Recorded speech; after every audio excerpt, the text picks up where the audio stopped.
অনেকেই প্রশ্ন করেন যে কোরআনে কারীম তেলাওয়াতের পরে আমাদের দেশে অনেকে দেখেন আপনারা চুমা খায় রাখার সময়, এটা জায়েজ আছে কিনা?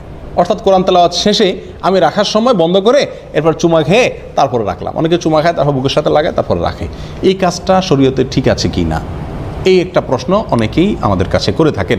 মূলত এই চুমা খাওয়াটা আমাদের দেশে বা আমাদের সমাজে মানুষ চুমা খায় যে কোরআনকে, এই চুমা খাওয়াটা শুধুমাত্র সম্মান দেখানোর জন্য খায়।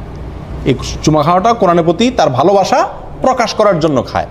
অতএব কোনো সমাজ যদি কোনো কাজ সম্মান প্রদর্শনের অংশ হিসাবে করার প্রচলন থাকে, তাহলে সেই কাজ করাতে কোনো অসুবিধা, শরীয়তে যদি কোনো নিষেধাজ্ঞা না থাকে আলাদা, তাহলে সেই কাজ করাতে কোনো অসুবিধা নাই।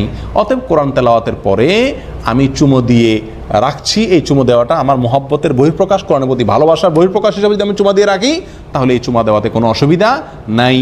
তবে যদি কেউ মনে করে এই চুমা দেওয়াটা সুন্নত, এটা সওয়াবের কাজ, এটা কোরআন রাখার আদব, তাহলে সেক্ষেত্রে এটা কি হবে? বেদাত হবে। কিন্তু আমার মনে হয় না যে এই মানসিকতা থেকে মানুষ রাখে।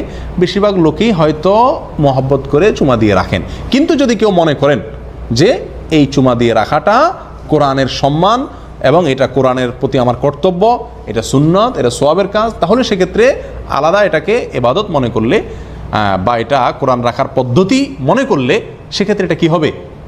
বেদাত হয়ে যাবে।